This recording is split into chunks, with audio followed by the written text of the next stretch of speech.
welcome back to Grab Your Brew, the podcast where folklore, history, and the darker corners of human belief collide. Usually while drinking coffee and learning things we immediately regret knowing at that time. So,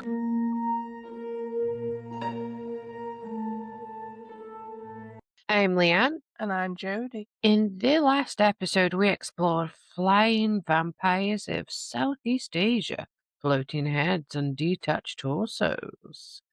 Basically everything your brain didn't need a visual of, but we gave it anyway. Yes. And today we are not improving on the situation. No. We're heading to Africa and the Caribbean, where vampires don't always look like vampires because here the danger isn't always a corpse. Sometimes it looks completely normal, which is always the worst kind of horror. Yeah, like when people look at someone who's been sent down for murder and they're like, I knew them, they didn't look like a murderer. Didn't think they were going to kill Gladys.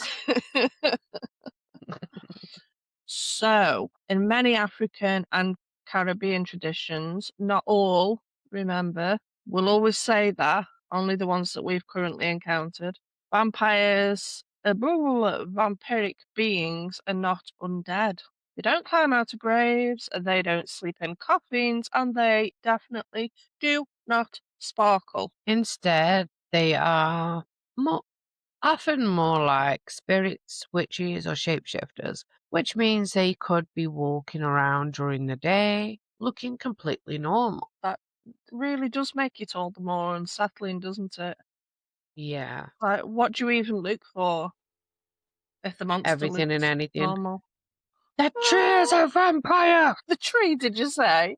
Yes, anything and everything is a vampire. Oh, there's a story there. Could you imagine? It's like Yeah, you're on a hike, you lean against a tree, and suddenly the branches wrap around you. It's like I'm like the Evil hungry. Dead. Yeah, It wasn't yeah, was it the Evil Dead? Where they're in the cabin and the tree essays her, the original. I think it might be, but there's so many messed up movies that we've They seen that, remade it, and I wasn't fond of the remake.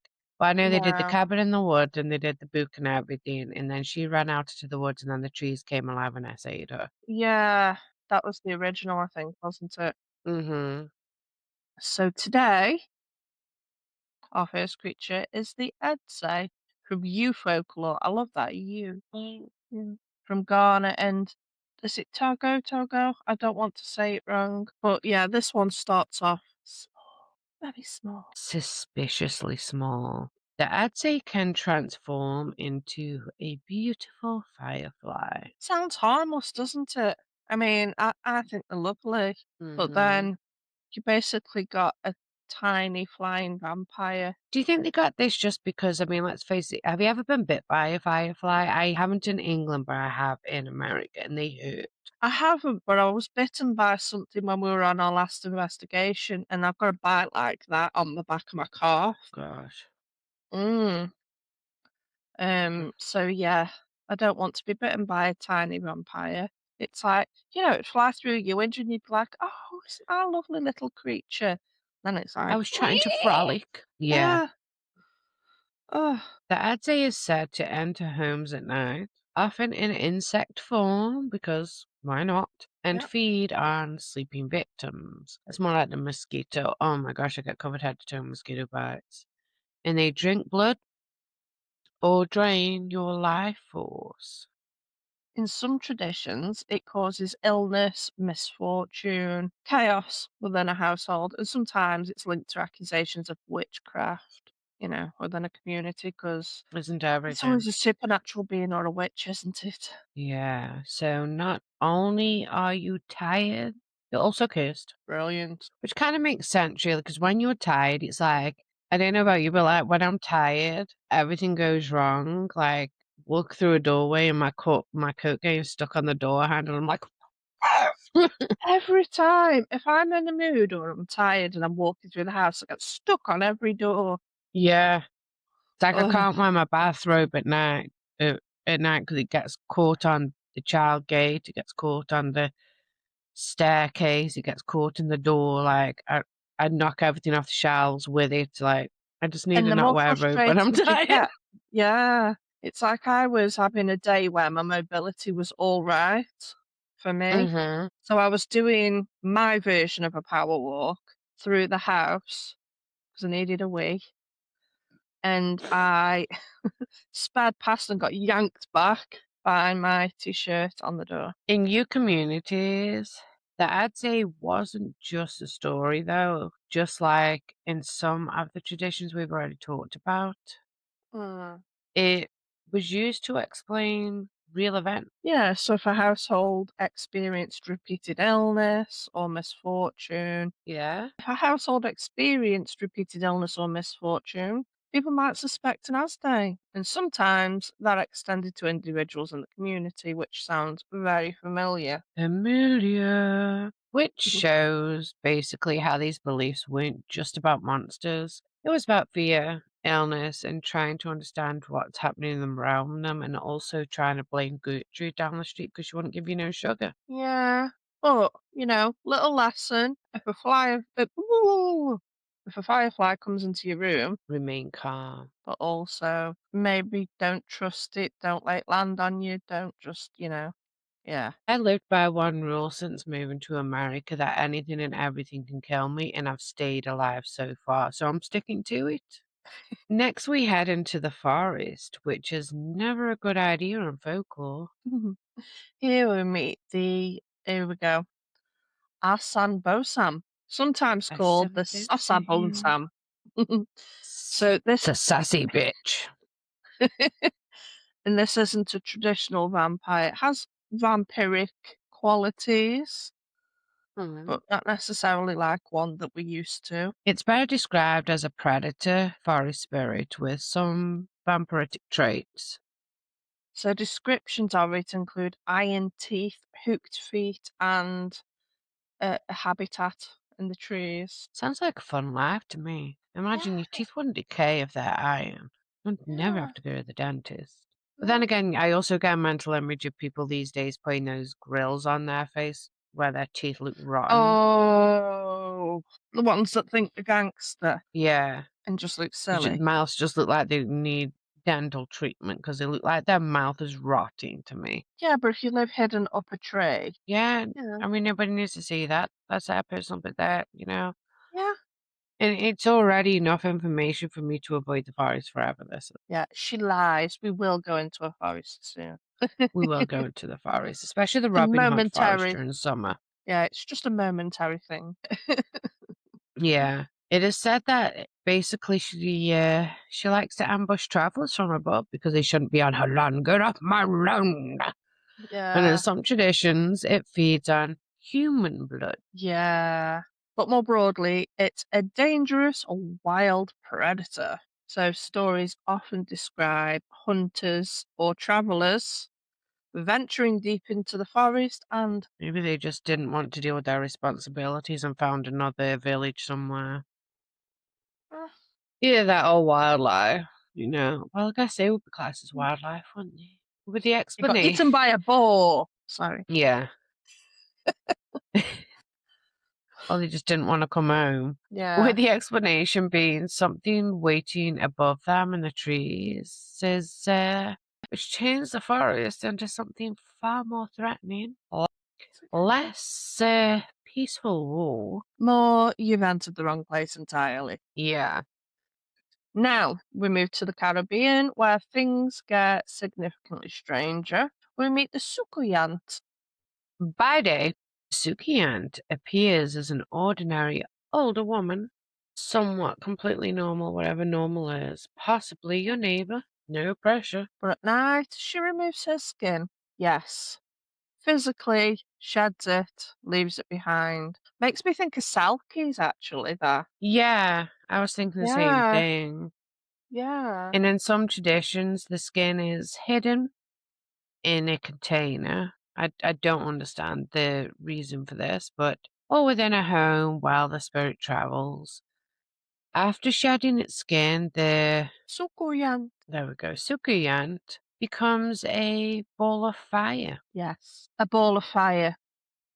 And it flies through the night searching for victims. That isn't fair. Why can't I It's turn not into a ball of fire? It's not very discreet though, is it, a ball of fire? No, it's like I'm just an ordinary older lady during the day. Screw you, let's burn it up. Burn it up! But anyway, she then enters the home through through through tiny hot openings and feeds on sleeping victims. And just like the rest, draining blood or life force, often described as draining vitality rather than leaving a visible wound, which is, it's worse. I think that's worse. Yeah, and there's many stories, horror movies, TV shows of, you know, draining us Yeah. because we would love to hold on to our youth, don't we? In many Caribbean stories, people believed they knew who the forgot the word again, Soucouyant. Soucouyant was.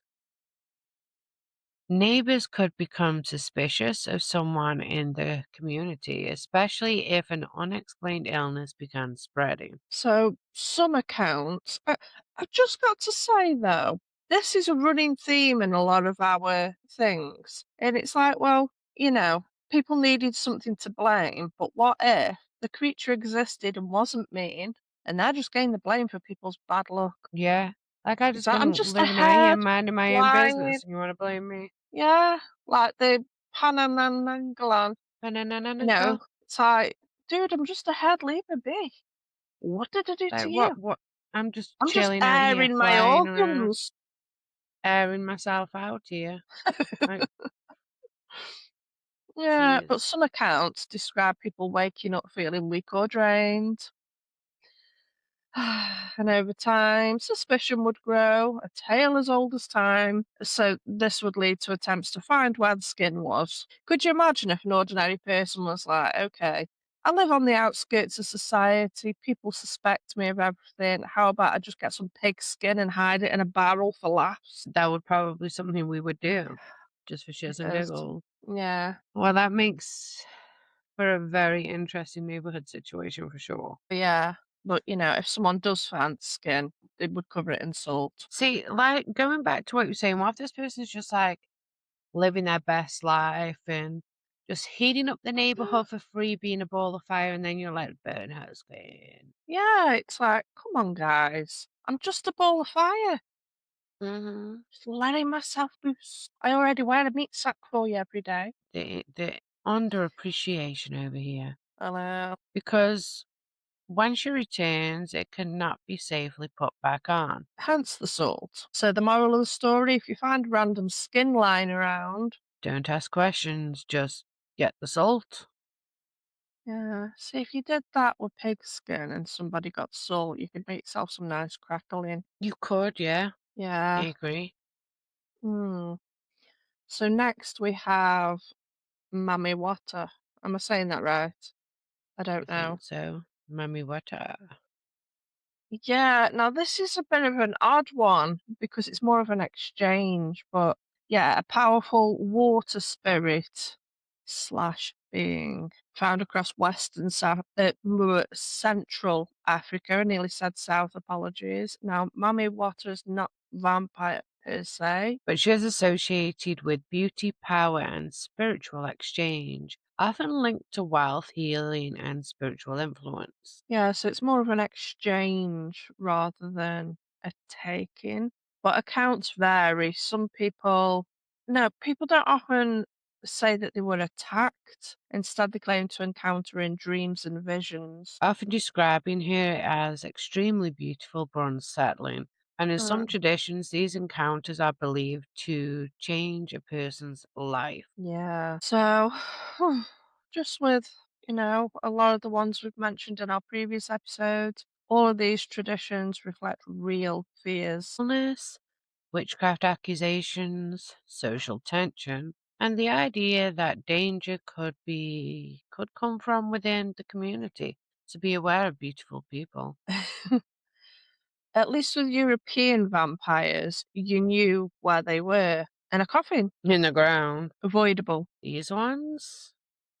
Could be everywhere. even about Firefly. Next episode, we head back to Asia for something slightly different. The energy draining vampires, including the Janshi. Thank you for grabbing a brew with us today. If you enjoyed this episode, follow the podcast and share it with a fellow folklore lover. I can't get my words out today. Subscribing costs nothing.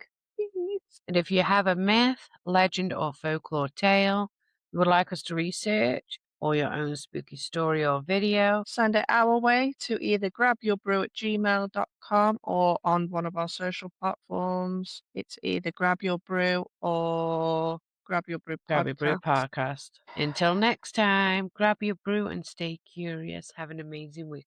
Goodbye.